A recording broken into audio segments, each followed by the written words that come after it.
Today in South Bend, we have the best weather forecast since mid-September. Sunshine and 70s. Perfect afternoon for a little tailgating and a long game-like glimpse at the 2016 Fighting Irish in the challenge facing head coach Brian Kelly. Entering his 7th season, he must replace 7 starters on offense, 7 starters on defense, and select a starting quarterback. We invite you to settle in and get comfortable. Hope you're ready for some football on a gorgeous spring afternoon in South Bend. This is the 2016 annual Blue Gold Classic. The quarterback story here to Sean Kaiser, Malik Zaire. Both have impressive starting experience. Both are healthy, and both have their sights set on being under center Sunday night, September 4th at Texas.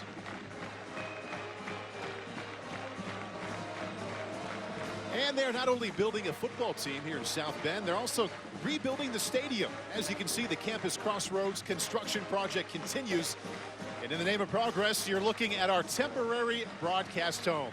Thanks for being with us. Paul Burmeister alongside Ross Tucker. And head coach Brian Kelly made it crystal clear to us yesterday. This game is set up to evaluate quarterbacks to Sean Kaiser and Malik Zaire. He would like to see any kind of separation, Ross. What are you hoping to see today? Well, I guess first, in general, you just want to see how the other 10 guys in the huddle respond to them. And that's something that Coach Kelly told us yesterday. In particular, for DeShone Kizer, there's really 2 things. The continued progression in terms of the audibles and the checks. He's done a really nice job with that so far this spring, as well as his passing mechanics, which he's been working on. For Malik Zaire, it's totally different, Paul.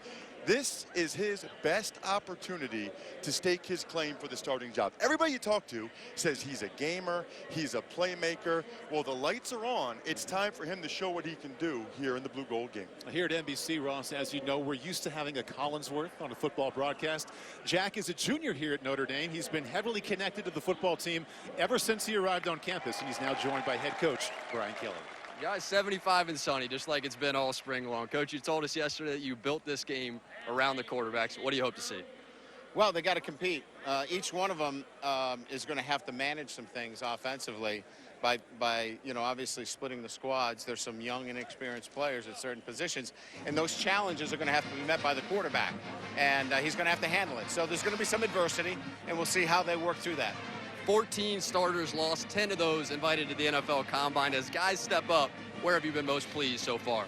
Well, I think that those guys that have been in the program for a couple of years now have seen their opportunity present themselves, and we've set an expectation in a bar. Your chance now to come in and build this thing and maintain the level of consistency that we've had here at Notre Dame. Thanks, Coach. We'll get Coach Kelly mic'd up. Come the second, we'll have him mic'd up all day, and in the second quarter, we'll get a different headset on him. Hear his thoughts on the first half. Paul? Looking forward to it, Jack. As for the rules here for the annual Blue Gold Spring Game, we're used to seeing one of these in April, but this is the first time. I mentioned 7 years Brian Kelly been the head coach. First time their actual game-like scoring opportunities. You see how it's going to play out in terms of time and timeouts, and of course, can't end a spring game in a tie. Want to remind everybody, not everybody will be full contact here this afternoon. The players you see in green jerseys, no contact. Tarian Folston, former starting tailback here, one of those players. He'll be out there playing, but he won't be tackled to the ground. White offense against the blue defense here in the Blue Gold game in South Bend. The starting quarterback for the white side, that's Malik Zaire. Malik Zaire right to the air, looking for Miles Boykin. One-handed effort along the side, and it's incomplete on the coverage. True freshman Devin Studstill, one of the early enrollees here on campus. You see Malik Zaire right there. He has really performed well every opportunity he's had, Paul. I mean, the LSU Bowl game a couple years ago, last year against Texas. And he made that point to us very clear yesterday. He feels like every opportunity he's gotten, he's made the most of. He also said this is an unfair advantage. The teams aren't equally matched. He thinks his team is the very best one. And he said it wasn't even close. The blue defense up for the challenge there. Josh Adams looked pretty good as he played at the end of last year. 3 times he went over 100 yards. It's kind of hard to know with Zaire whether or not that's just his infectious personality and confidence, talking about his team being stacked, or whether or not he really believes that. 3rd down and long facing Malik Zaire. He starts out 0 for 1 and comes back to the air. 4 rushers And looking for his tight end, Hunter Smythe fires incomplete, so Zaire begins 0 for 2. And we are about to see DeShone Kizer. The coverage there provided by Asmar Bilal. Really good coverage on both of those passes by the Blue defense. That's obviously been an issue for Notre Dame the last couple of years. So good thing to see some of these young guys stepping up here, and for some of them, their first action in Notre Dame Stadium. Speaking of young guys here, Ross, back to receive the punt, and nobody will be actually returning punts here this afternoon. Kevin Stefferson. I mentioned Devin Studstill, an early enrollee freshman of free safety, already into the action. And Stefferson, early enrollee freshman receiver from Jacksonville, Florida.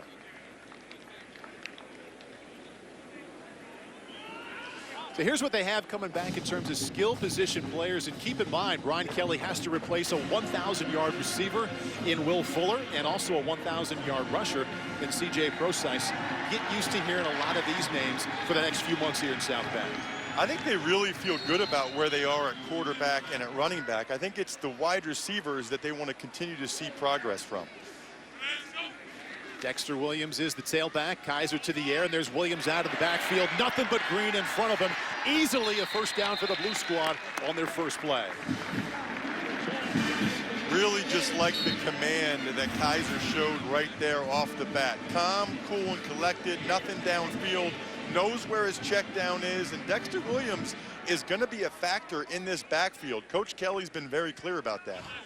DeShone Kizer was very candid with us yesterday. A year ago at this time, not only was he just 1 for 5 in the spring game, and there's Dexter Williams around the right side. The numbers weren't very good, but Ross's mindset wasn't either. He said, I wondered if football was really for me. Thought about baseball, thought about transferring. Really had to snap in later in the spring when he found out Everett Golson was transferring, and all of a sudden he was the backup quarterback. He said it was a totally clean slate for him in June in a lot of different aspects of his life, and he finally felt ready to rock and roll against UVA, and as luck would have it, they needed him to be ready. Coming in against UVA, obviously a chance to rally the troops and win that game, but he said bigger for him, a chance to prove to his teammates that guy you saw in the spring is no longer here. He's now 2 for 2.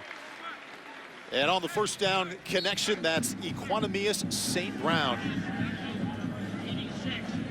Really good start for Kizer, obviously, getting the ball to St. Brown. He's got very inexperienced receivers on the Blue team, Paul. Equanimous St. Brown, Kevin Stefferson, all expected to produce a lot. Stefferson was in high school last year.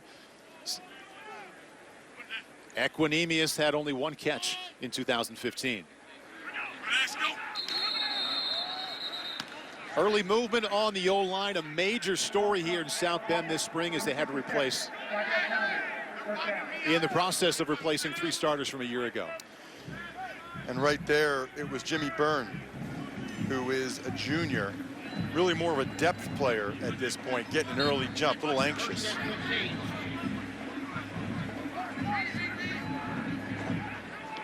Dexter Williams remains the tailback behind Kizer. And here's Williams up the middle. Brian Kelly raving about his speed, also wants to see how he runs between the tackles. He gets a chance to right there. Offensive line, here's what you have coming back. Brian Kelly loves the left side. Mike McGlinchey moves from right to left. Quentin Nelson remains on the left side at guard. And Alex Bars got a little time at left guard last year. He now kicks out to start at right tackle. Well, they needed another guy that can pass protect at tackle, and Bars is that guy. He's played every position for the Irish other than center up front.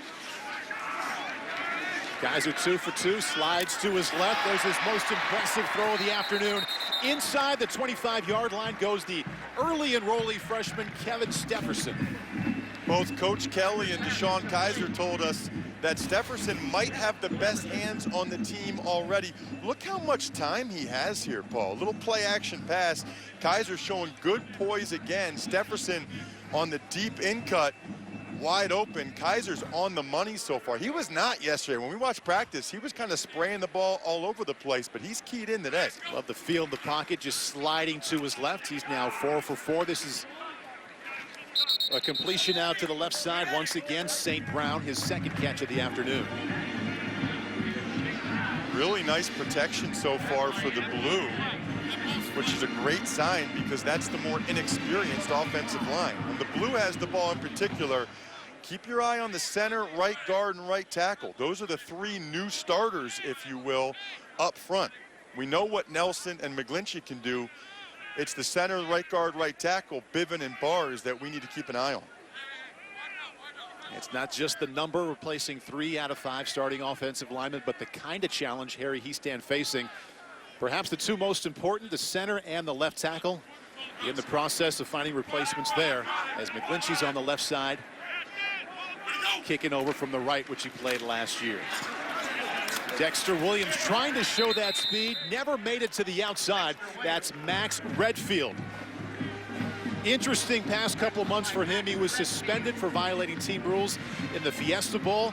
Now, if he hasn't lost his job, he's at least competing to hang on to his job with Devin Studstill. How often do you see that, by the way, Paul? That's a really nice tackle by Redfield. He's always had the physical ability. It's been the consistency. But the leading returning tackler might be in second string right now behind an early enrollee freshman. Kind of hard to believe. Inside give to Williams. That'll be a touchdown, Blue Squad.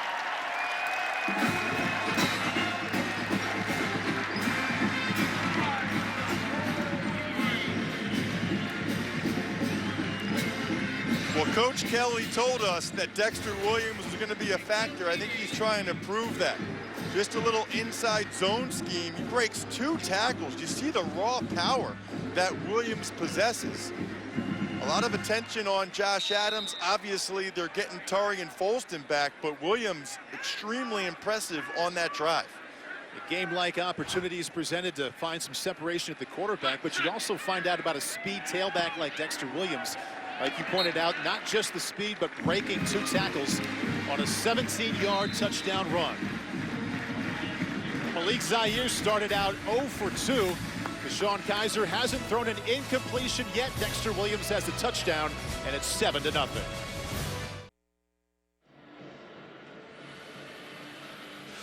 The quest to be one of the greatest Cinderella stories in sports history resumes tomorrow morning at 7:30 Eastern as Premier League leading Leicester City continue their push for the title against West Ham United on NBCSN.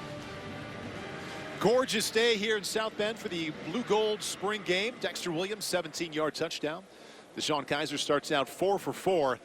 And Harry Hiestand, quite a challenge on the offensive line, and you got to spend some time with him yesterday, Ross. It was great. About an hour in his room just watching film.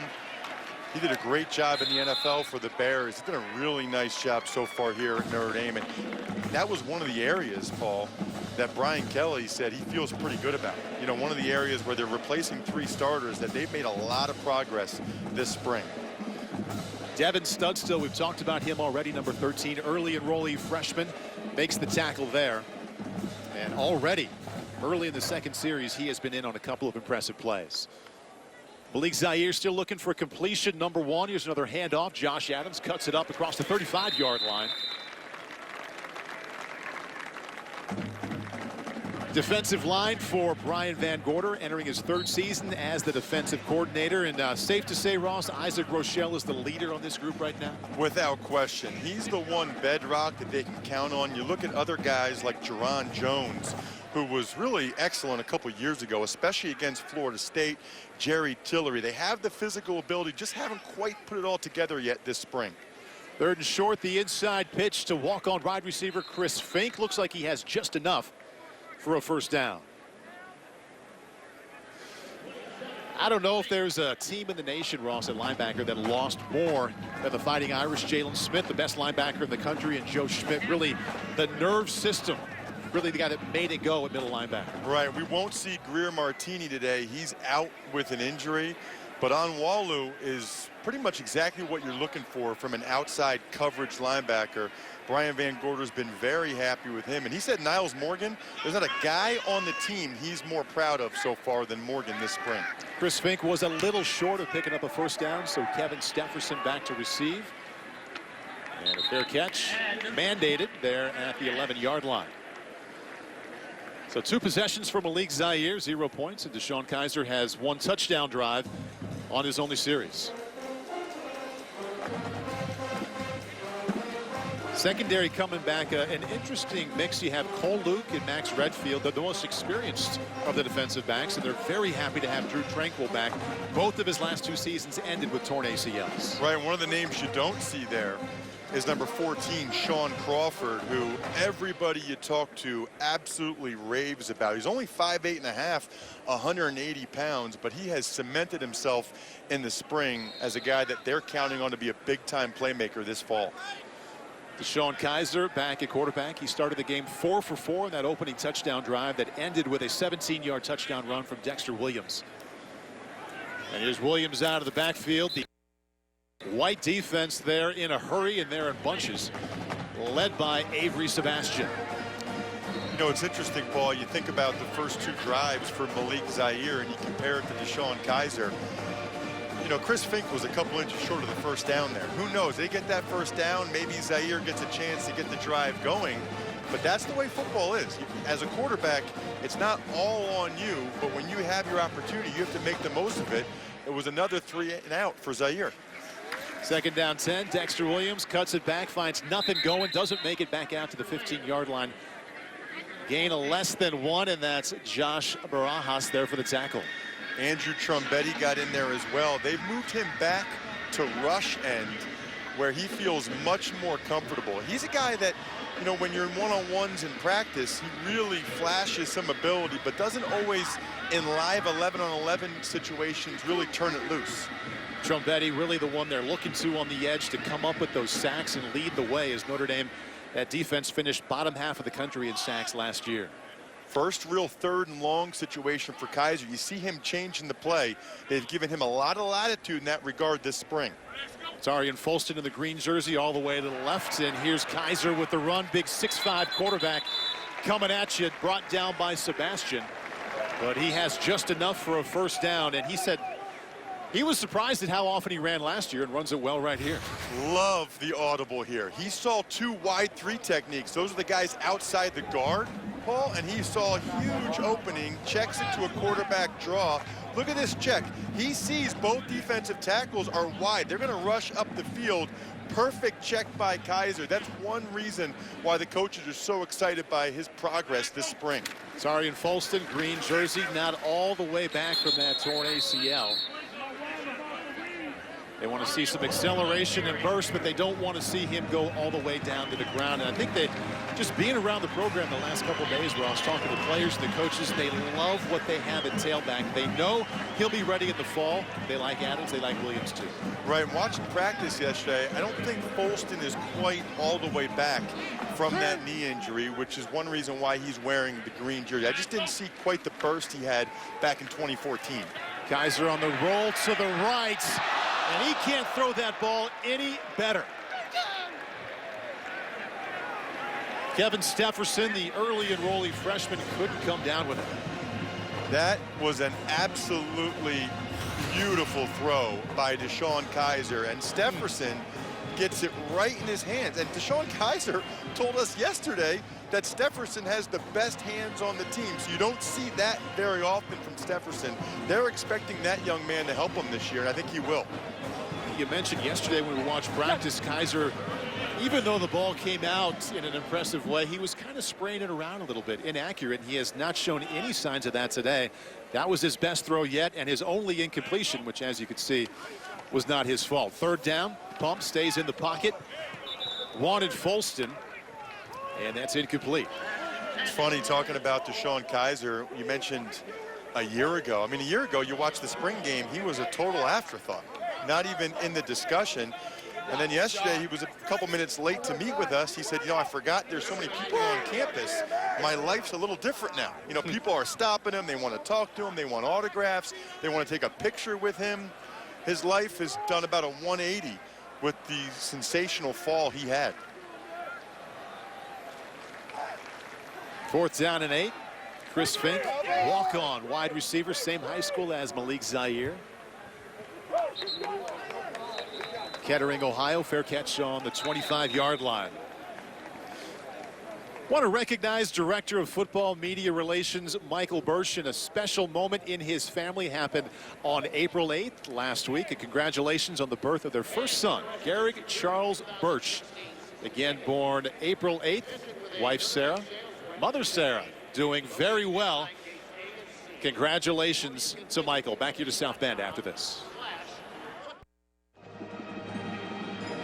Welcome back to South Bend, Indiana. The score is 7 for the blue, 0 for the gold. I'm down here with a couple of basketball stars, Lindsey Allen and Brianna Turner. So, Brianna, I'm going to start with you. I mean, you guys have a great coach. You don't really ever lose. What's the best part about playing basketball at Notre Dame? Just the relationships you make, being around all my teammates and all the fans here, they're so great. So this relationships I'm able to build here. Yeah. One day they're gonna build a statue of your coach, Muffet McGraw. What's her personality like? I think she's a fun coach to play for. Obviously, she's very serious and hardworking, but she wants the best for us on and off the court, and she's a lot of fun to play for. Brianna, you're the All-American star, but do you find any time in the fall to be a football fan? I do. We make our way to all the games. The weather here is kind of unpredictable, so I don't know if we stay for the whole game, but we definitely here for at least the first quarter to catch the rest on TV. Guys, thanks for your time. Paul? Yeah, no problem.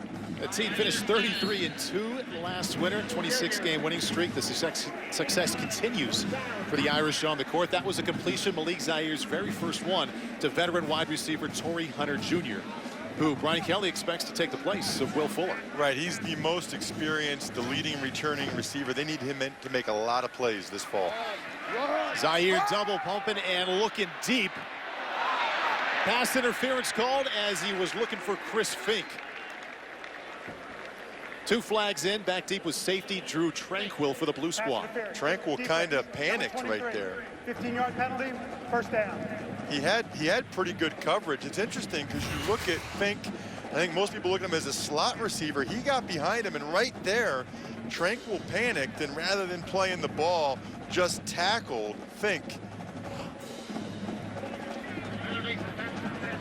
Drew Tranquil, as I mentioned earlier, each of the last 2 seasons ended because of a torn ACL. They love not only that he's back, but what he can do as an in-the-box safety, close to the line of scrimmage, playing the run, covering tight ends, and also they talked about rushing the quarterback. First down and 10 from midfield. Zaire feeling the pressure, steps it up and doesn't make it out of that pocket. Picks up a little over 1, and there was some of that pass rush that Brian Van Gorder desperately wants to see. That's one of the things as well that's sort of a work in progress, Paul, for this team is the pass rush. They might have to use pressure this year to get to quarterbacks. They're not going to do a whole lot of pressure today in a spring game situation. They want to see if their front 4 can get there. Brian Van Gorder wants to see increased pass rush, no explosive plays, and also says they have to see more takeaways. Chance for one right there as Zaire couldn't come down with a shotgun snap. Looks like the white team got it back. And the white team did recover. The center for the white team is Tristan Hodge, who they really think is going to be a good player. He's the backup right now to Sam Mustipher, and he's a guy that they think is going to push Mustipher for the job. I think maybe Van Gorder wanted them to jump on that. Could have fallen on that defense, right? The tailback Josh Adams got it, creating a 3rd down. And long here from Malik Zaire. Here comes the corner blitz. Evades the pressure. Impressive job of opening up those shoulders and throwing to the right, but falls incomplete. And that'll bring up 4th down. That is what he brings to the team, though. You see the mobility and escapability that Zaire has just to avoid the blitz off the edge. That's Crawford, the nickelback, who they really like. He knows he's going to get hit. That is a very tough throw that he put pretty much on the money there. Torrey Hunter Jr. just not able to corral it. Difficult throw there, falling away to his right. And back deep now is Kevin Stefferson. Lets that one go. You could hear one of the coaches say, catch the ball. Right there. Yep. Early enrollee freshman, a lot of lessons to be learned out there.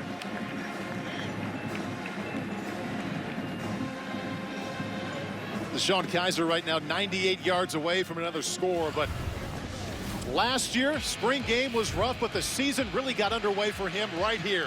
Late against UVA, there's your game-winning touchdown pass to Will Fuller, and then the season was his. A lot of ups. Loved what he did against USC, said that moment was his high of the season. Also showed he could run the ball pretty well.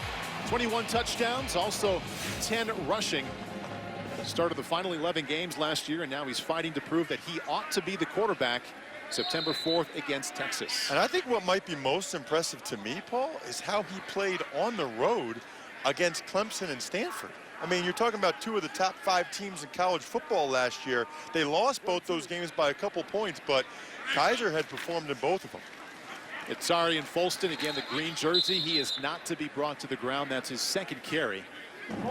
Still coming back from that torn ACL from last year, and as we talked about, they do expect him to be full speed by the time fall camp arrives. For more on quarterback DeShone Kizer, let's kick it down to Jack Collinsworth on the sideline.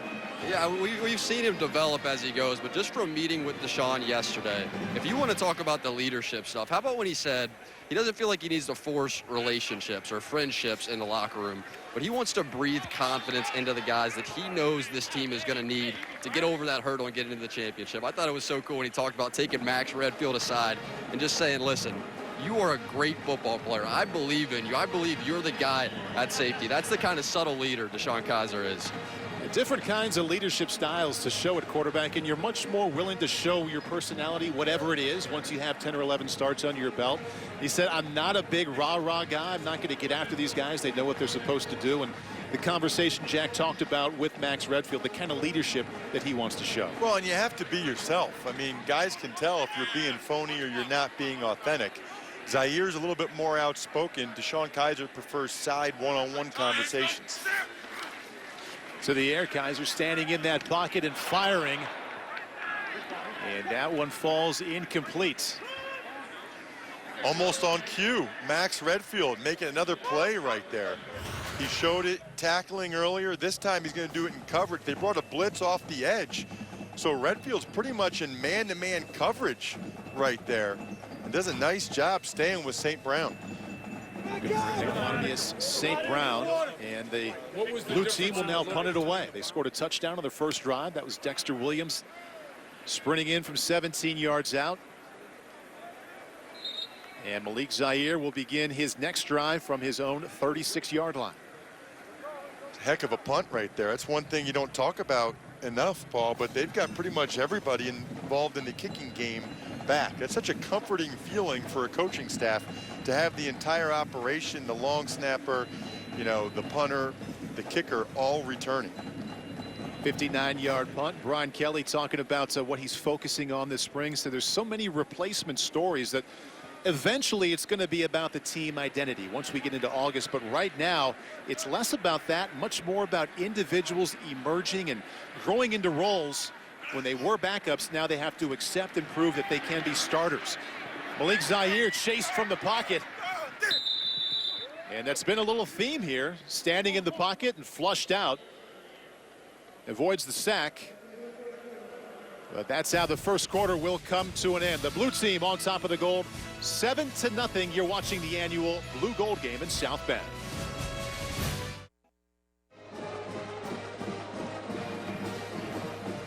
Welcome back to South Bend. Beautiful afternoon. Temperature in the 70s. Sunshine, light wind, and the blue team on top of the gold team, 7-0. Dexter Williams scoring on the very first drive, led by DeShone Kizer from 17 yards out. And we begin the second quarter, 7-0. Paul Burmeister and Ross Tucker in the booth. Jack Collinsworth on the sideline. Chris Fink in motion, and Josh Adams around the right side. And whistled down just before he made it to the line of scrimmage. Let's go to the sidelines and check in with Jack Collinsworth. Down here with Joe Schmidt. His voice is a little raw, but he's still talking. Hey, man, so you're just somebody who just poured your soul into this program. What's it like now to become a fan again? Oh, I mean, it's incredible. It's so much fun to be down here, just be a part of the game day experience. You know, kind of just on the other side again. Being down here with all the former players is fun, and just being a part of the day, man. It's really fun to be down here. We talked to Coach Van Gorder about you yesterday, and he said that guy is unique. He's football brilliant.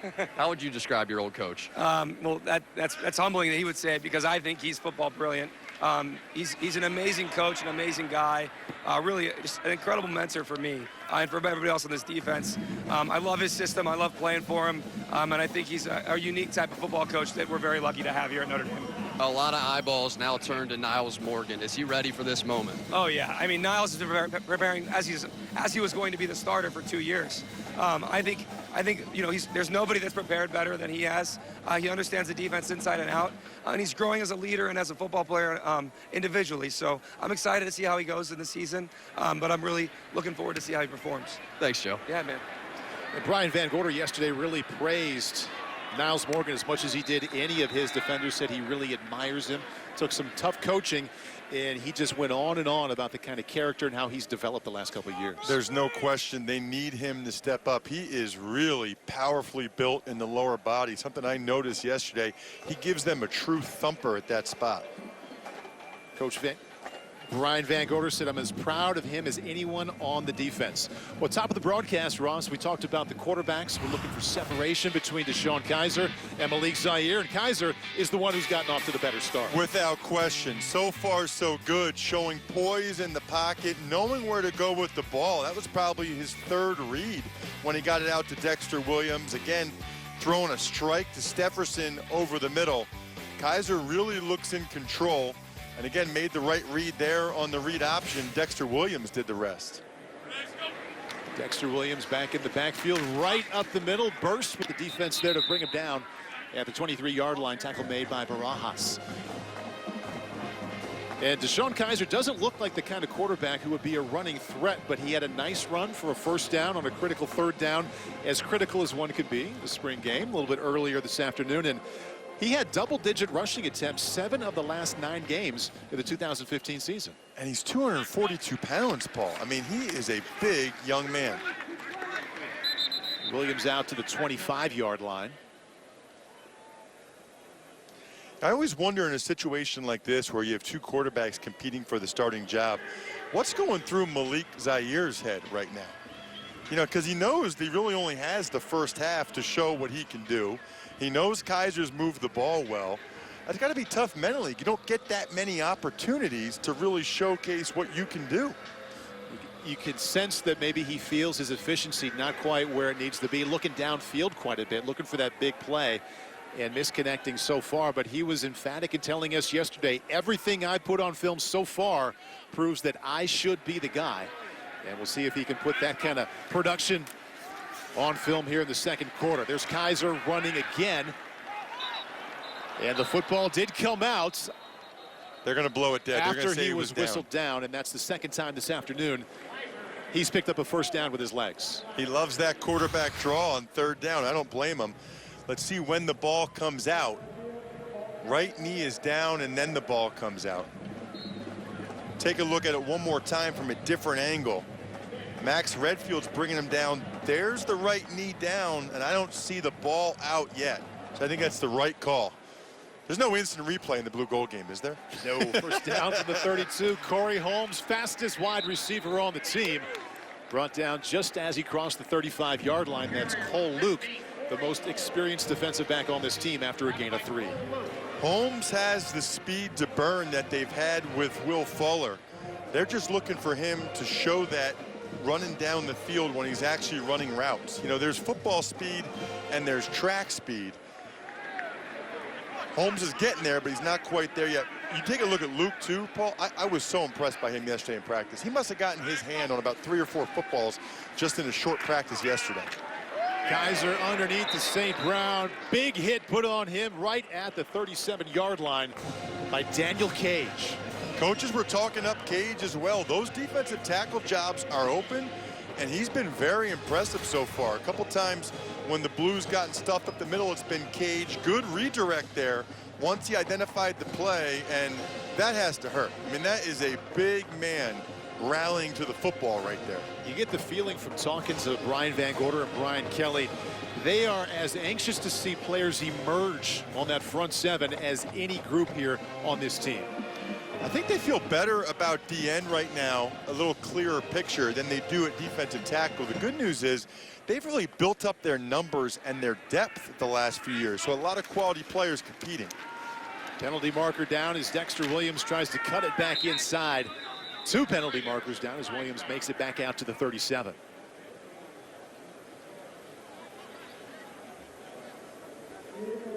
The the offense. 5 players lined up in the backfield. That penalty's declined. 4th down. Decline the penalty, bring out the punting group. And this will give Malik Zaire yet another chance on offense. A little over 8 minutes left in the second quarter. So far, so good, I'd say, for the defense for both teams. You know, that's certainly more of a question mark coming into this season than the offense is. Really only been one productive drive, and that was by the Blue. Tyler Newsome continues his impressive day punting the football. Put one inside the 5-yard line moments ago. This one down just inside the 10. Malik Zaire, 90-plus yards to go. The Blue team on top, 7-0. 4th and goal. Taylor, he's stopped. Notre Dame wins. Golson going to the corner of the end zone for the touchdown. Ben Koyak. Kick is on the way. Stanford wins the game on a 45-yard field goal. Quite the rivalry between Stanford and Notre Dame. The Cardinal will be here in October. Look at that October schedule. Stanford to be followed by Miami. Back-to-back home games here at Notre Dame, including Michigan State in September. And Virginia Tech will be here in mid-November. There's your Notre Dame schedule for 2016. Malik Zaire wants to be the starting quarterback. What a throw and catch. Torrey Hunter Jr. with one hand. Pretty throw and an outstanding catch. He almost looked like his dad there. It's like he had a glove in his left hand trying to make this catch. Zaire puts it right on the money. Pretty good coverage as well, but Hunter makes the catch in traffic with his left hand. Never gets the right hand involved. Let's see if that can get Zaire and the Gold offense going. Zaire really needed that. Was 1 for 5 for just 11 yards. Prior to that outstanding hookup with Hunter. Now it's 1st down and 10 inside Blue territory. Second completion in a row. Chris Fink, his former high school teammate. And Sean Crawford, the cornerback, they're so high on with the green jersey. Doesn't have full contact, so they gave him credit for the tackle after he kind of wrapped him up. Seems like it doesn't matter what the play is. Crawford knows what's coming and keys and diagnoses it very quickly. I think Brian Kelly said he was smart about 3 times talking about him, and Brian Van Gorder absolutely loves that young man. He would have been a major contributor last year if he hadn't gotten hurt. And he went on from smart and said he's also quick, fast, and tough. Quick release from Zaire. Misses high. And let's check in with Jack Collinsworth for more on Chris Fink. Yeah, you guys touched on it. That was Malik Zaire's high school teammate, and he was telling us yesterday he basically had been making a case to get Fink here and then to get him on the field, and he kept telling Dave Peliquin, I'm telling you, this kid's a player. When I was a senior in high school, I got him on the field as a sophomore. He's a player. We need to play him. All of a sudden, you start to see him get his chance. Yeah, Jack, they need pass catchers to step up. Not only are they without Will Fuller, they're without their top 3 pass receivers, and look at that move by Zaire, buying a little extra time. Touch pass down the field, and that's the veteran quarterback making a play. Easily Zaire's best sequence so far, the deep pass to Hunter, and making a play there to Justin Brent. What did we say at the very start of the game? This is what Malik Zaire brings to the table. He is a gamer. He's a playmaker. Spins out of the pressure off the edge, even off his back foot fading away. Gives Brent a chance to come back for the ball and make a play. Zaire keeps it himself, cuts it back to the middle, has a lane to the end zone. Touchdown, White Squad.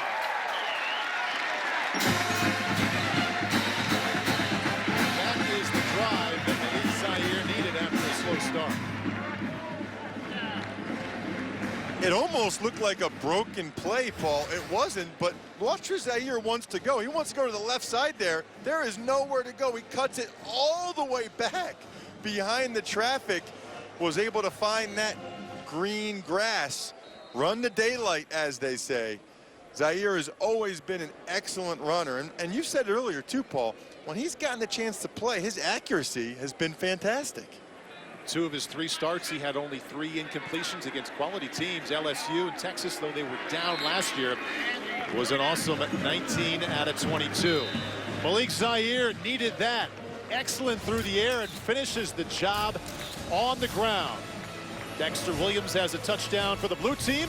Malik Zaire has that score, and we have a tie game. Today, the Stanley Cup playoffs continue on NBC and NBCSN. The Rangers take on the Penguins at 3 Eastern on NBC, and then the Wild face off against the Stars tonight, 7:30 Eastern on NBCSN. The 2016 Stanley Cup playoffs are on NBCSN. Don't miss a moment. Malik Zaire just went 3 for 4, 75 yards, capped it off with a touchdown run. Awfully impressive drive. We are now 7-7 in the annual Blue Gold spring game. DeShone Kizer back on the field, to the air. Stands in and fires. And looking for Alize Jones, falls incomplete. Happy to welcome in from the sideline head coach Brian Kelly. And Brian, we talked about it yesterday. You're really looking for separation between Kizer and Zaire. What have you seen so far? Tyler Newsome, a punter.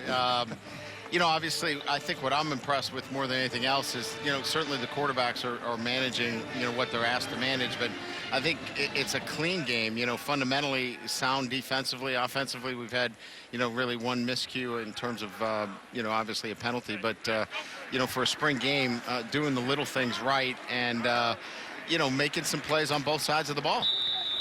Coach, who else has stood out to you so far, whether it's Dexter Williams or Daniel Cage or anybody else? Well, you know, I think the guys that we're trying to get the ball to, you know, you just saw Alize Jones. He's a guy that I think has multi-dimensional playability for us. He can play in the tight end position. He can play outside. You know, he's a guy, certainly. KJ Stefferson, number 29, is a guy, you know, he dropped a long ball, but he's got great hands and can run after the catch. You know, those are guys that got to step up for us and provide some depth for us. Coach, we talked to you yesterday, and of all the groups where you need players to emerge, you said the offensive line has made the most progress. Tell us a little bit more about what you've seen from that group as they kind of put themselves back together after losing a lot of quality last year. Well, I think more than anything else, when you're looking for an offensive line, you know, it's just the recognition of the different looks that they're going to get and communication. And I think that they're starting to feel more comfortable with each other.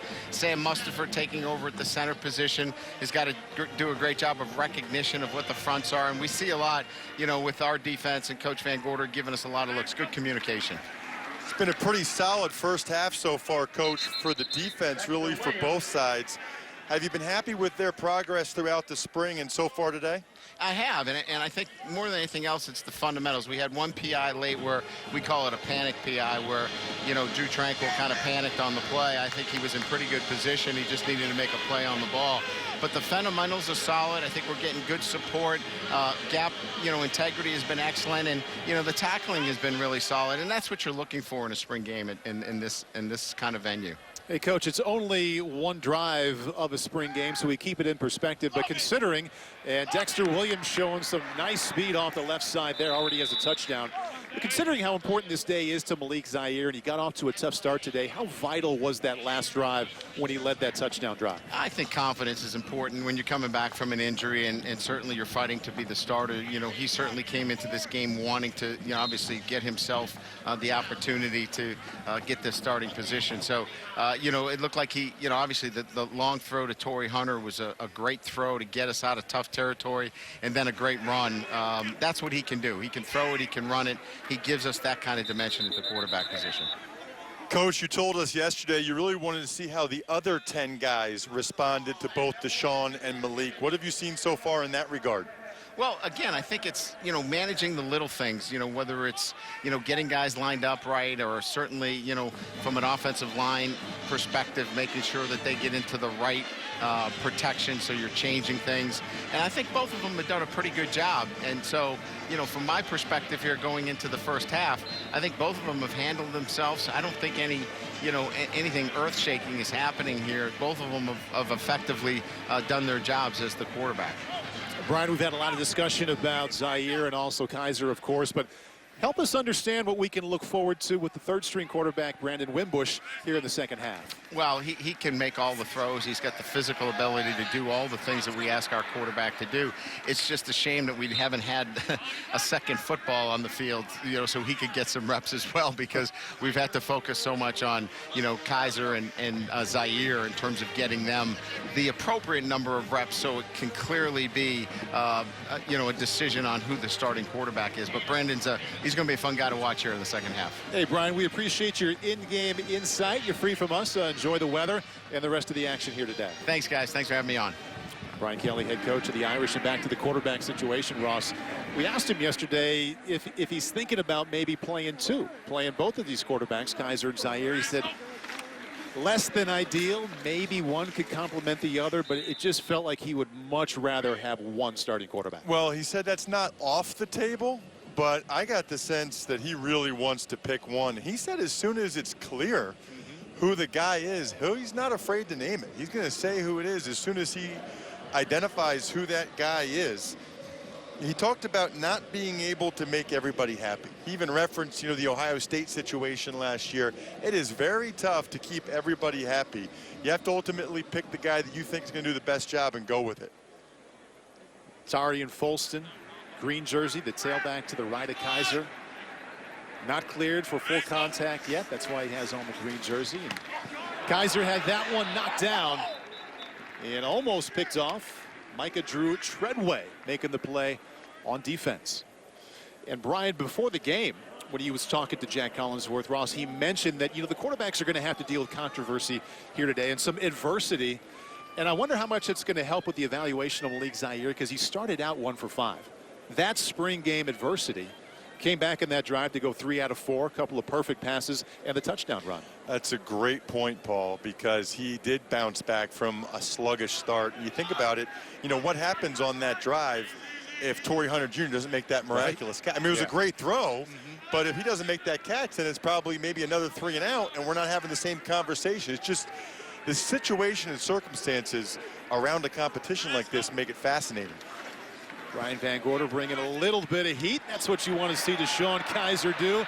Kevin Stepherson trying to break free. Out to the 25 and picks up the first down. The tackle made by Ashton White. Boy, that was a really nice throw, Paul. I mean, that was totally in rhythm by Kaiser, on time. Watch, he takes a couple steps back, in rhythm, staying in balance like he talked to us about yesterday. Stepherson runs the hitch route. He hits him perfectly. Stepherson even showing some good fight after the catch. But that was exactly what Kaiser told us he wanted to work on, was his balance and keeping his shoulders on an even plane so he could be accurate, which he has been so far today. To raise the degree of difficulty standing in against the rush. 3 rushers coming right at him. Made it look easy. Let's go back to the sideline and check back in with Jack. Down here with the men's lacrosse coach, star men's lacrosse coach. Coach, you've been here for 28 seasons. How has this program changed since when you first got here? Oh, man. I mean, it's changed in late years. The whole lacrosse world has changed in the 28 years I've been here.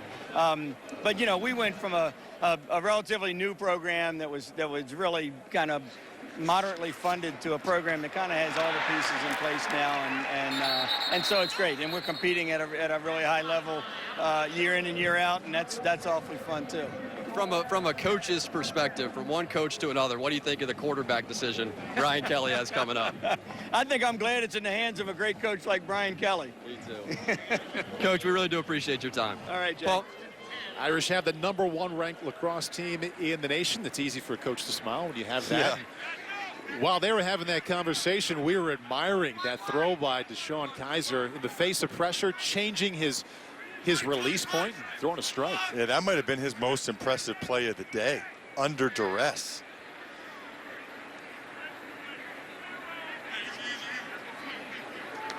Another audible, another check.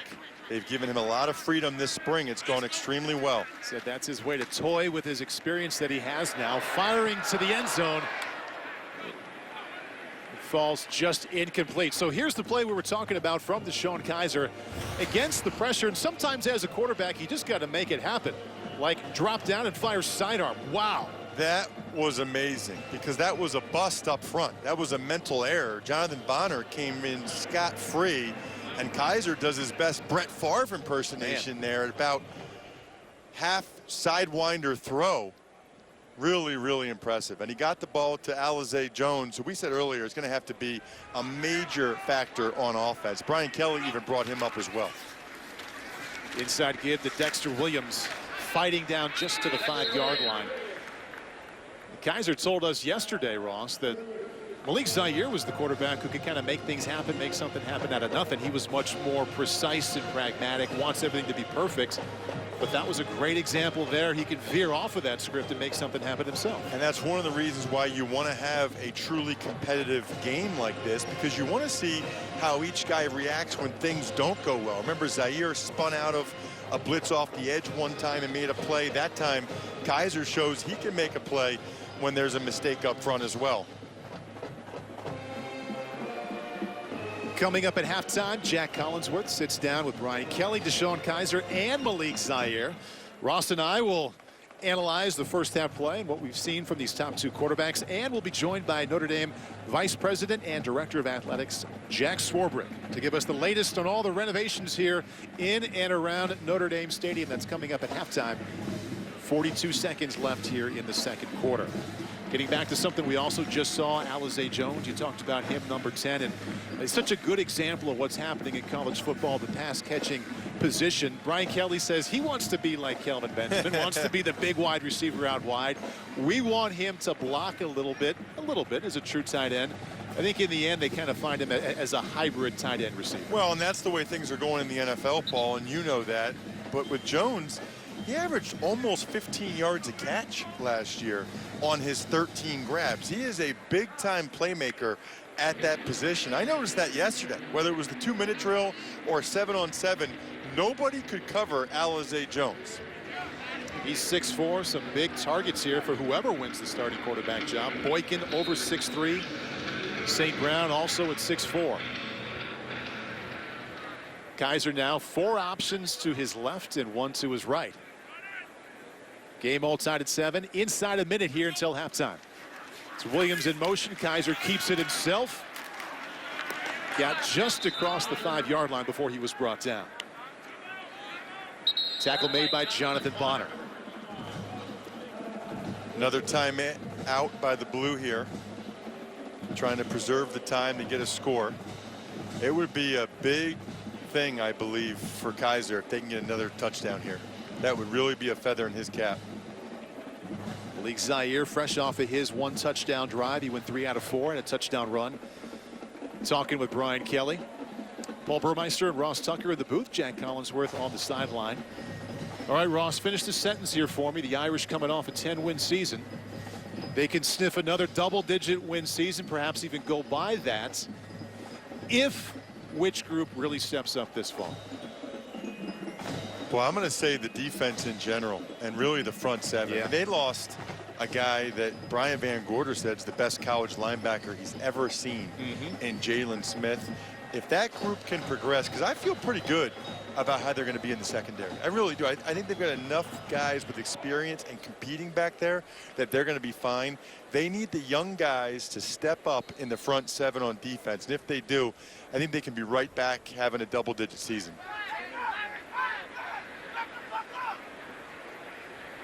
Irish choose to go with the field goal attempt. 22 yards out, up and in. And the blue team retakes the lead at 10-7. 27 seconds left until halftime.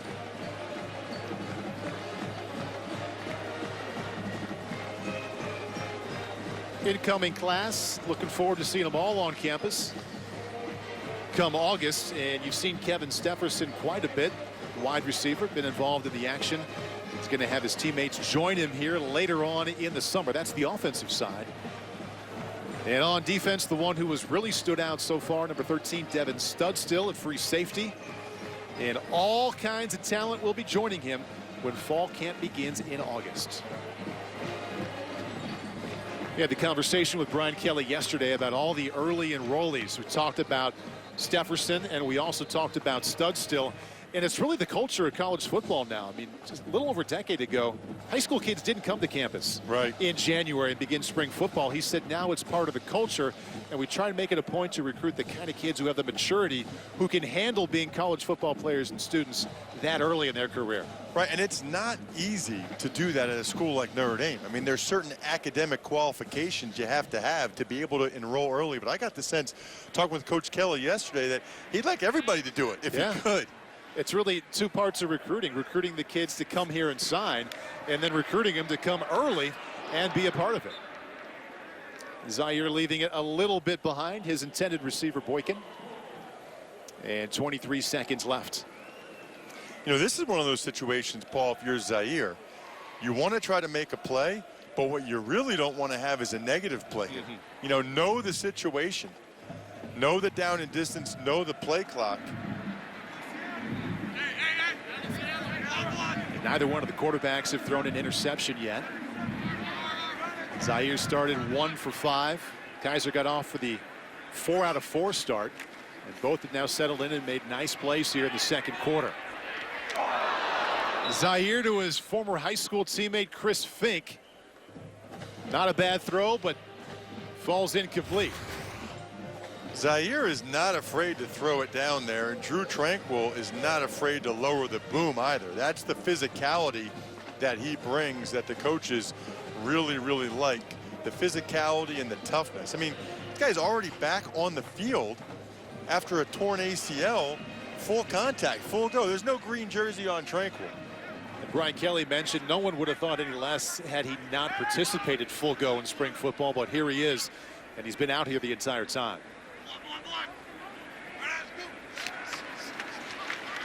Extra rusher comes. Zaire flushes out. Finds Boykin across the 40-yard line. Little theme we've seen here in the second half of the second quarter, Ross, is Zaire breaking contain and instead of running, keeping his eyes downfield. He has a really good feel for where pressure's coming from and where to escape. You see it right here. He feels the pressure from his right, escapes behind Nelson and McGlinchey to the left. Nice touch pass there to get the first down. Get a nice look at all the pass catchers that either Zaire or Kaiser's going to need here in the fall. Boykin, St. Brown, Stefferson, Jones, Torrey Hunter, the veteran. Also, Corey Holmes had a nice reverse earlier. These guys were watching last fall for the most part, maybe modest contributions. Now, if the passing game is going to be good again, those are the names getting it done. And I think, you asked me the question about which position group, for them to have double-digit wins this year.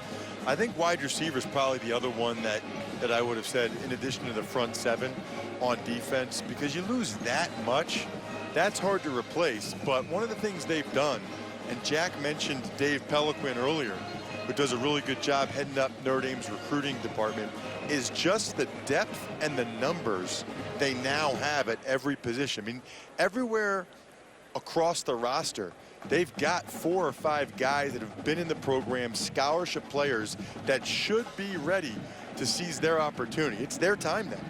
And Brian Kelly talking about the fact that they dealt with so many injuries last year was one example of how far the program has come with the consistency and depth. Here's a totally new challenge, replacing 7 starters on offense and also 7 on defense. 7 seconds left. Zaire standing in. Boy, that is a strike with some velocity and accuracy. Clock goes to zeros. But Torrey Hunter hauls that one in. Brian Kelly's asking for 1 more second. We've got triple zeros on the clock. Hey, why not? Why not add a second? Well, I'll tell you this much. If Coach Kelly wants a second, I'm pretty sure he's going to get a second. It's a good opportunity for them to practice their defense against a Hail Mary type of situation here. The only thing you don't want is get a little nervous about all those guys jumping around each other with their legs. On the run, he lets it fly to the end zone. And Brian Van Gorder's defense makes the play, knocks it to the ground, and that's how the first half of the Blue Gold spring game comes to an end. DeShone Kizer touchdown, or Dexter Williams with a touchdown run. Malik Zaire with a touchdown run. It's 10-7 blue team.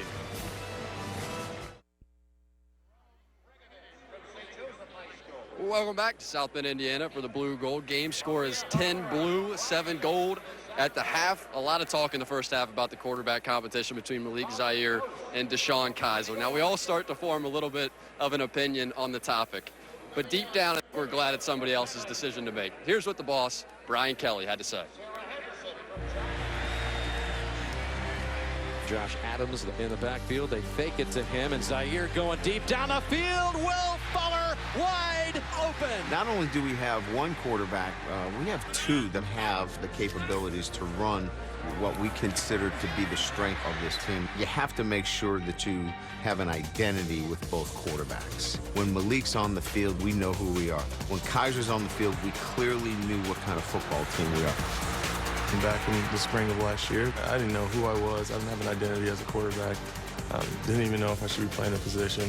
Now I'm in a position where I trust in my talents, I trust in my teammates, I trust in this offense. I was able to go out and execute. Corey Robinson to the near side. He's the guy they like to go to in these situations. Deshaun always was confident off the field. It was a matter of would he carry that confidence on the field, and he did, and he even gave me a little confidence. Zaire with time over the middle, and it's a touchdown. A lot of people talk about the greatness of individuals is their ability to bring up the others around them and get them to play at a higher level. Malik does that. Physically, the ankle, where are you? It's a non-factor. The biggest thing for me is just being able to stay engaged going through some adversity, I think.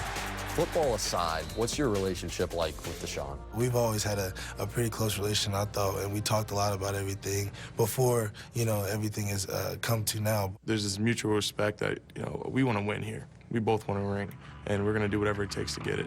That's my guy, and, Ohio guys always got to stick together.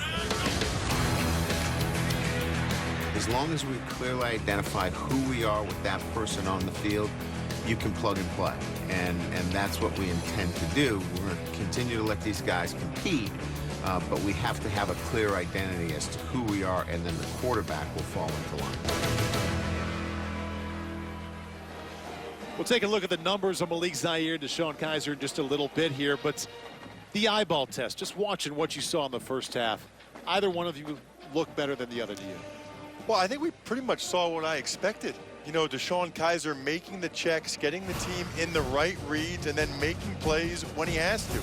He's done a really nice job showcasing his patience. That was probably his third read when he threw the little flare pass to Dexter Williams. And again, just the poise here to fire that crossing route to Stepherson. Kaiser looks like he's totally in control, and part of that is the audibles. Twice he audibled to a quarterback draw. He identified what the defense was doing right there and took full advantage of it.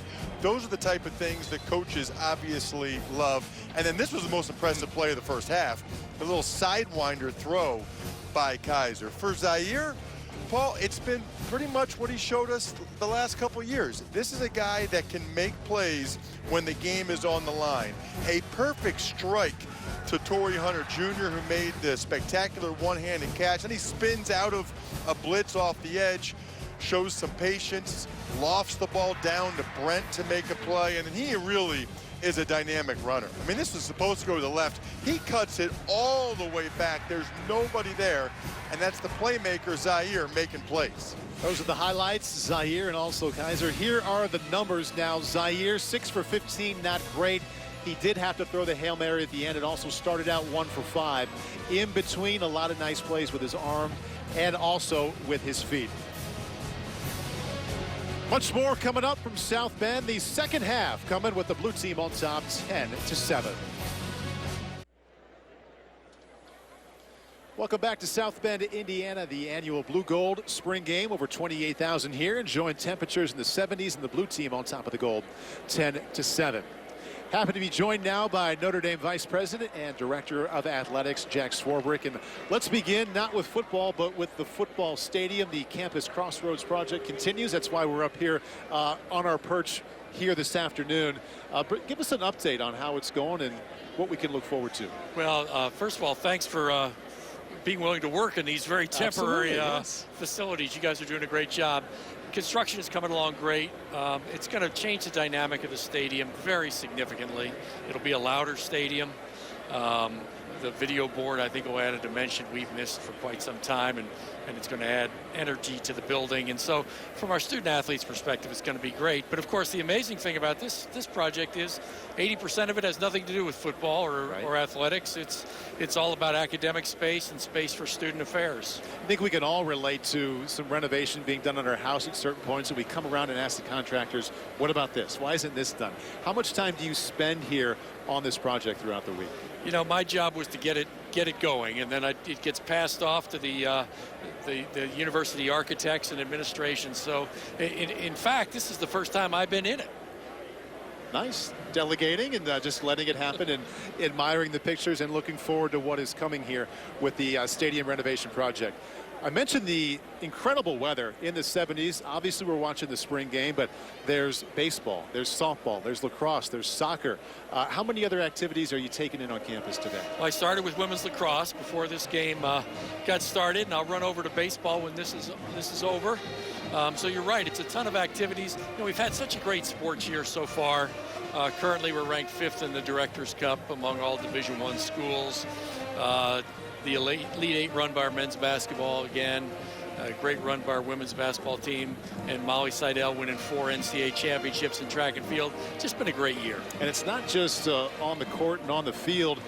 A lot of success in the classroom, which a lot of colleges look for and say they value, but it's actually happening here. We can see it with the APR rankings. Yeah, that's right. The APR, which measures sort of year-over-year academic progress, we had the second most programs honored in the country. Stanford was first, we were second, and you know, just a great indicia of that. And the other is, for 9 years in a row, we've led the country in graduation success rate. And that's a record I think will stand for a long time. You going to chime in on who ought to be the starting quarterback in September? Yeah, believe me, that's the first question I get asked at every public appearance, and I'll never answer that one. Looks like you have a couple of good options on. Jack Swarbrick, Vice President and Director of Athletics at Notre Dame. Thank you very much for your time. We're looking forward here to the second half, and the quarterback will be Brandon Wimbush. The blue team right now on top of the goal, 10-7. Good job. Good job. Great throw on the King. Good throw on the freaking. He's all right. He's all right. Don't be so protective. You're fine. You're fine. Buckle up. Buckle up. Good catch. Buckle up. Buckle up. You need to get right back in there. We're in the red zone. You got to have at least a second left. Get the first down. And get a big end. It's save time mode. Let's go. Big Ben out, but you only. Hey, we got to get 2 plays here. We got to get 2 plays in. We got to get 2 plays in. Brian Kelly coaching them up during the first half. Looking forward here to the second half. No reason not to smile in this kind of weather, in this kind of atmosphere. Player evaluation and team development in the annual Blue Gold Spring Game. Paul Burmeister, Ross Tucker in the booth, Jack Collinsworth on the field. We spent a lot of time discussing Malik Zaire and Deshaun Kaiser, even at halftime, outside of the quarterback position. What individual, what group stood out there in that first half? Well, I think the defense has probably acquitted itself a little bit better than people were expecting coming into this. But sometimes, you know, in spring ball, the defense is still ahead of the offense. And then also Dexter Williams, I thought, was really impressive, and we're going to get a chance to see him even more here in the second half. Dexter Williams, 13 carries, 43 yards, and a 16-yard touchdown run. A reminder, it'll be a nonstop running clock in quarters 3 and 4. This is our first look at Brandon Wimbush at quarterback, and showing off the arm strength early and just missing to bring up second down and 10. So Brian Kelly at the start of spring said number 12 Brandon Wimbush probably has the strongest arm on the team. He told us yesterday the fastest quarterback he's ever had, and loves the character, but wishes he had more footballs to go around so he could actually play. Right, because there's only so many reps that you can have. Obviously there's a time rule in college football, and it sounds to me like Brandon Wimbush is looking at this thing the right way and recognizing that, you know, he's got a chance, depending on how this year goes, to be the man for a couple years at Notre Dame, and he's getting ready to make sure he's ready for his opportunity whenever that comes. Keeping it himself on the quarterback draw, cuts it back outside, and cut down there at the 33-yard line. Well, he showed he could do that last year against UMass. He got some action last year against UMass, and he showed one thing he really can do well is run. First appearance in 2015 as a freshman.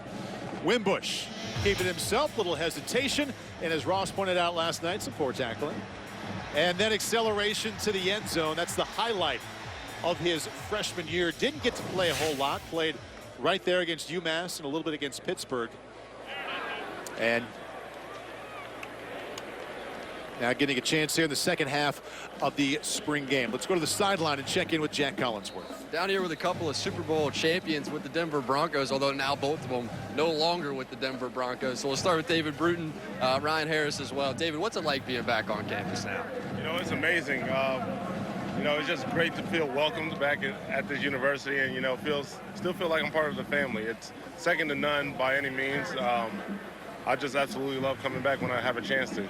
Ryan, for you, when, let's say 30, 40 years from now, when you're sitting around the fire, what's the story you're going to tell your kids and hopefully your grandkids about Super Bowl Sunday? You know, just how amazing it was, you know, getting handed the trophy by Peyton, you know, being in the huddle when we knew we had won the game, and then, you know, also the brotherhood of that team. You know, we're always going to be Broncos because of the Super Bowl 50 victory, and the brotherhood that we share with our entire team, and it's really something special. Guys, appreciate your time. Guys, thank you very much. That was Corey Holmes, according to Brian Kelly, the fastest player on the team. Second time we've seen that play as the blue team now just inside white team territory. Gotta love pro football, by the way. Harris and Bruton, both big-time contributors for the Broncos last year. Bruton has signed with the Redskins. Harris has signed with the Steelers. NFL doesn't stop for anybody. It's Brent spinning his way down to the 40-yard line for a first down. They haven't played for as many teams as you played for in the NFL, though, Ross, right? Not yet, although Ryan Harris is getting close. He's played for the Broncos 3 different times, right? Which is pretty amazing when you think about it. But you get a chance to go to Notre Dame, graduate from Notre Dame, have a long NFL career, win a Super Bowl ring. I mean, that's a heck of a football life. Brandon Wimbush, this is his very first drive of the spring game. The sophomore to be keeps it himself around the right side. Got a little bit of look at the acceleration and burst there out to the 35-yard line and bringing it back to the Irish in the NFL, Ross. One of the main themes here, in addition to the quarterback, is every team on every spring campus, they're replacing talent, but only Ohio State sent more players to the combine than Notre Dame. The Irish sent 10 there, so it's not just replacing guys who are no longer here. Guys are good enough to go to the NFL. And to me, it's not even just the 10 guys at the combine. I mean, there's a very good chance they'll have 6 players drafted in the first 2 days of the draft, which is the first 3 rounds, which just shows you some of the talent they had here. But I got the sense yesterday, Paul, I don't know about you, but Brian Kelly was kind of looking forward to the challenge. You know, this is a good test of the consistency and the depth of the program. And that's a good strike by sophomore quarterback Brandon Wimbush to Kevin Stefferson. Back to South Bend right after this. Welcome back to South Bend. Beginning of the third quarter here. Non-stop clock here in the second half. 3rd down and 19 for the Blue Squad, with sophomore quarterback Brandon Wimbush leading the way after he watched Malik Zaire and Deshaun Kaiser play in the first half. Completion down to the 18-yard line. And that is Alize Jones, the hybrid receiver / tight end. Had a couple of nice grabs in the first half, and they expect a lot from him here this fall. Yeah, that is a name to remember. Jones has gotten open a bunch here so far in the spring game. That's the same thing we saw yesterday at practice. 35-yard attempt. 35-yard field goal attempt coming up. John Cherison pulls that one to the left, and the score remains 10-7 for Brian Kelly here in the annual Blue Gold spring game. Beautiful afternoon in South Bend continues. Temperature in the 70s for the annual Blue Gold spring game. The blue team on top of the gold right now, 10-7. Left side of the offensive line, as Brian Kelly told us yesterday and really told everyone at the beginning of spring football, was going to be a strength. Mike McGlinchey moves from right tackle to left tackle, and they love what massive Quentin Nelson can do on the left side. Both players in right now. I'm not sure, Paul, that there's a bigger left side of an offensive line in all of football. I mean, McGlinchey is almost 6'8", 315 pounds. Nelson, you see next to him, fluctuates between 330 and 340. They are both extremely talented. I could not be more impressed with McGlinchey, getting a chance to meet him for the first time yesterday. He knew that he needed to step up from a leadership standpoint with Ronnie Stanley and Nick Martin gone, and that's exactly what I've seen the last 2 days. And you can see physically how impressive he is here on the field, but just sitting down with him has the presence and maturity well beyond his years here. Kind of felt like we were talking to a guy already in his 30s. 7 years in the National Football League on the offensive line for you, Ross. You played multiple positions. McGlinchey makes the move from right tackle to left. How difficult is that switch? Harder than people would think, because it's a different stance. It's a different weight transfer. You're using your hands differently. But to his credit, as soon as they told him, he said when they came back from winter break, they told him right away, we're moving you to left, and he had been working on it even before spring ball started. So he felt pretty comfortable before spring ball even started. But watch him right there. You see the little thing right there? Him helping up the receiver. That's one of the things I love about him. In practice yesterday, you see him sprinting onto the field. You can tell that he loves it. And then right there, almost every play, watch McGlinchey and the rest of the offensive line to some extent. They are down the field looking to help up their skill guy, whether it's a receiver, a quarterback, a running back, whoever. They are the escorts. They are the bodyguards. I love it. He said Nick Martin was always the guy, the offensive lineman, that did that. And look at the wide open space there for Brandon Wimbush, leading both teams here in the second half after he didn't play in the first half. Left side of the offensive line has been dominating so far here in the second half. You just see them collapse it. A nice job by the tight end as well to collapse that and give Wimbush a ton of room to be able to run. I mean, Nelson, to be able to move the way he does at 330, 340 is just really, really rare. Wimbush stands in against the blitz, and that's a lot of velocity. Incomplete, but you saw the arm strength there. As Brian Kelly said, it's the quarterback with the strongest arm in the team, and you saw it right there. And Ross, think about the talent that we've seen on the left side of the offensive line for Notre Dame. Multiple seasons of first-round talent with Zach Martin. He kind of moved around on this offensive line. He's now with the Cowboys. Ronnie Stanley took over for him. He's going to be a high first-round pick. So some awfully high expectations on Mike McGlinchey, number 68 on that left side. Wimbush keeps it himself. Not touched till he gets across the 35-yard line as the left side comes through and kind of paves the way for that ground play for Brandon Wimbush. Gain of 7. Let's watch that offensive line. Watch Mike McGlinchey right here. Gets into the defensive tackle and just keeps driving. Oh, man, that's what you live for. You know, that reminds me yesterday, a little push at the end. That reminds me yesterday, Paul, when he was telling us how he threw Joey Bosa down to the ground. He said, all right, Mike, go lay on top of this guy and change your life. Didn't happen quite that way, but he had the right mindset at least. The Fiesta Bowl against Ohio State, flag down. They found something they liked over there, running to the left. And he didn't get to go up against him, Joey Bosa, often enough. Bosa only played 10 plays. He was really looking forward to the matchup. You watched all 10. 5-yard penalty. How did he do against that likely top 10 pick? I thought he fared pretty well. I really did. You know, for McGlinchey being a first-year starter last year, I thought he did really well. Well enough that that's why they wanted to move him over to left tackle. That left side right there, they're the next two guys that I would expect at some point down the line will hear their name called in an NFL draft. And a lot of change for Mike McGlinchey when he got back to campus for the second semester. He said shortly after he got back, as Brandon Wimbush fires.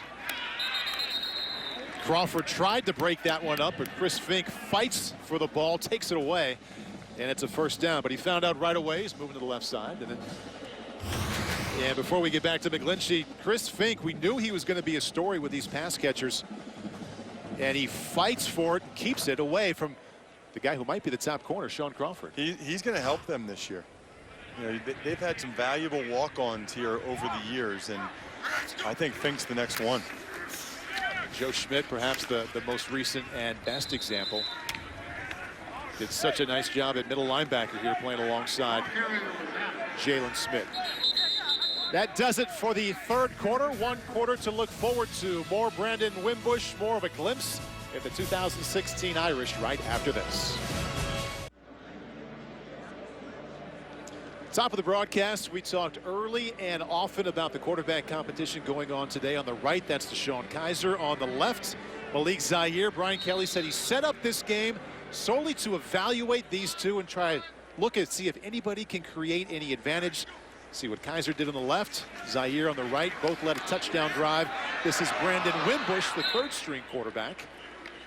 Yeah, Brian Kelly wanted some separation. Did you see any big differences between the two quarterbacks? Well, I don't know if I'd say a big difference, but I think that Kizer probably had a little bit of a better day.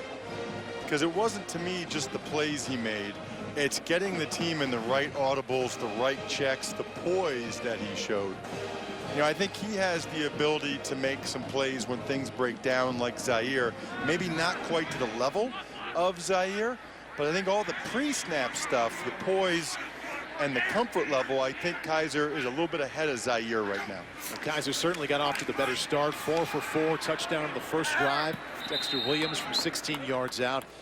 Zaire started 1 for 5 and then really found a rhythm in the second quarter. We got a great example of not only can he stand in the pocket and throw a very pretty ball downfield, he can also escape the pressure, kind of gather himself, keep the eyes downfield, and make a play running or through the air. And what's so interesting to me about those guys, Paul, is how close they are. You know, a couple years ago, they made 4 or 5 trips to Ohio State together. They're both Ohio guys. Zaire from the Dayton area and Kizer from Toledo, and they would drive to Ohio State together because they both have a bunch of friends there. Justin Yoon from 48 yards out doesn't get the draw at the finish. And that's the second missed field goal for Notre Dame here in the second half. You see the running clock. More football coming your way right after the break. The blue team is on top 10-7. Welcome back to South Bend. Now inside of 10 minutes remaining in the game. We have our fourth quarterback on the field. Number 12 is Montgomery Van Gorder. If you recognize the name here as a Notre Dame fan, yes, that is the son of defensive coordinator Brian Van Gorder. It's fun talking to him yesterday about having his son out there with him, and he was talking so much and giving some praise and giving some hard thoughts on some of his defensive players, and then just opened up and talked about how nice it was to be on the same field as his son every day. Well, just think about how proud you'd be that your son goes to Notre Dame. He said he reminds him all the time. Yeah, and he should. You and I have just really enjoyed the last couple days being here. It is, without question, a special place. And talking with these young men, they are really impressive. I mean, you and I thought that all the way going back to the U.S. Army Bowl, Paul, which we do together on NBC. I remember talking with Quentin Nelson and Niles Morgan, some of these guys a couple years ago, and they just have a way about them and a perspective of seeing the big picture in life that's really, really impressive. It certainly is a maturity level. You just get the sense that as much as they love football and look forward to what they can do on the field, there's a realization there's a lot more than just football, and some kids with maturity beyond their years looking forward to all the opportunities they could take advantage of here as we approach the 8-minute mark with the running clock in the second half. They call him Gummy Van Gorder with the first down strike there. And that is Austin Webster with the reception for the first down. And that connection right there, Van Gorder to Webster, that brings up an interesting point here, Paul, which is that for a lot of these guys, this probably is their chance to play in Notre Dame Stadium. You know, this is their chance to play in front of this many fans and to put the helmet on and really get a chance to show what they can do. This is really, really special for these young men. Van Gorder stepping up into the pocket, looking deep and firing incomplete. And looking for early enrollee freshman Kevin Stefferson. Watch Stefferson at the end of this route. Watch him turn the jets on. I mean, look at that acceleration right there. If that ball was a little bit better thrown, Stefferson would have scored, but it's a good sign to see when the ball's in the air he can accelerate. And you see Mike Sanford, the offensive coordinator, smiling. I think he knew that they had one right there.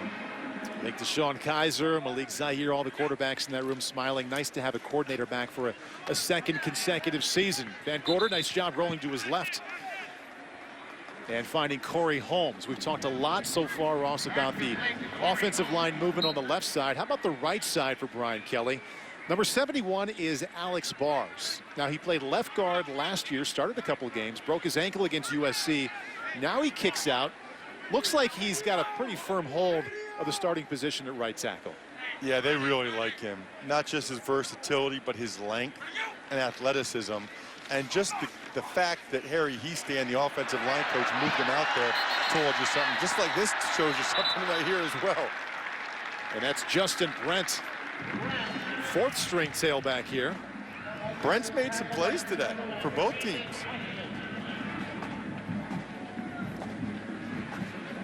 And on the right side, Alex Bars not only doing a fine job there at right tackle. This is a legacy Notre Dame player. His father played linebacker here, 81 to 84.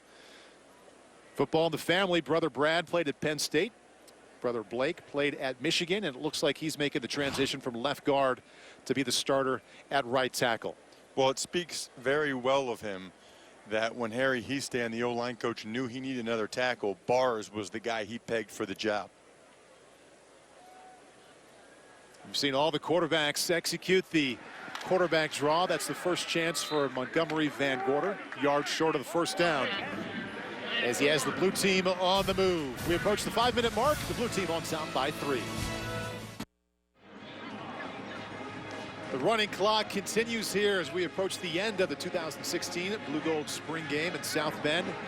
Approaching the 3-minute mark. This is Montgomery Van Gorder, the fourth quarterback we've seen today after DeShone Kizer, Malik Zaire, and also Brandon Wimbush. And he's got the blue team knocking on the scoring door inside the 5-yard line. Justin Brent, the fourth string tailback to his left.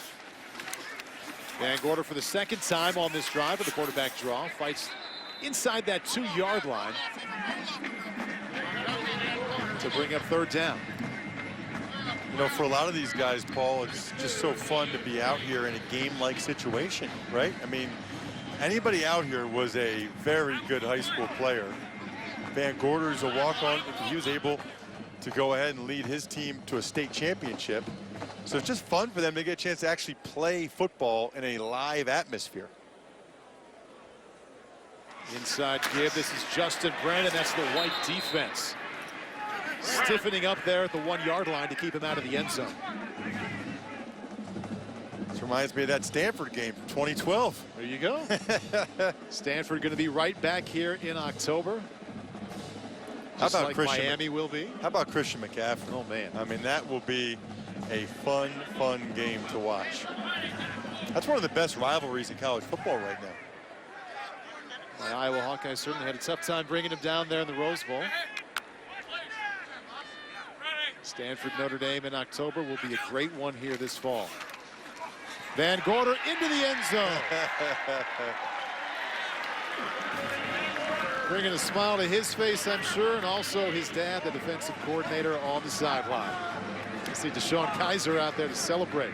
See, there's some leadership there, too. You see DeShone Kizer run all the way down the field because he's happy that Montgomery Van Gorder looks like they're going to get a victory, or at least a pretty good chance of a victory for the blue team. Nice job by the right side of that offensive line. You see Bars right there, yep. He was smiling on the inside, Ross. That's what was happening there. Yeah, you know what? As the defensive coordinator, you got to be upset about the broken tackle there, the missed tackle. Yeah, what are you there? Are you the D coordinator that gave up the touchdown, or are you the dad? Right.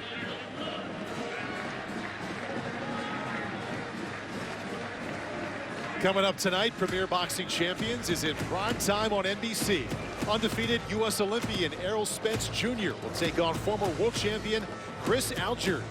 Premier Boxing Champions tonight, 8:30 Eastern, live on NBC. The skies really are that blue here today. Brian Kelly setting up this game, his most game-like spring game in his 7 seasons, just so he could get one good hard look at the quarterbacks and try to create some separation Shakes the hand of Montgomery Van Gorder and Malik Zaire smiling on the sideline. Not a lot for him to smile about in that first quarter, Ross, but the second quarter he really stepped it up. DeShone Kizer got off to a great start, 4 for 4 in that first drive, as Zaire scored that touchdown with him leading the way. I think Nolan that might Henry be, is a quarterback and now. he got a chance to chuck the rock, and that might be the last play here of this scrimmage as you see the clock winding down. Try to get off one more play. They will let him. Why not? Brian Kelly added 1 second to that first half. Oh, he had him. He had him. That could have been the game right there. That was close. And that's how it ends. Malik Zaire out on the side, or from the sideline to the field to celebrate. And this is one of the great feelings as a college football player when spring football is done. You got the whole summer to look forward to. Take the pads off. Hard work in the rearview mirror and some time to relax coming up. Yep, and you get the, at least a month more of school or so to be able to be more of a normal student. Obviously, these guys will still be working out, but they won't have the same practices on the field.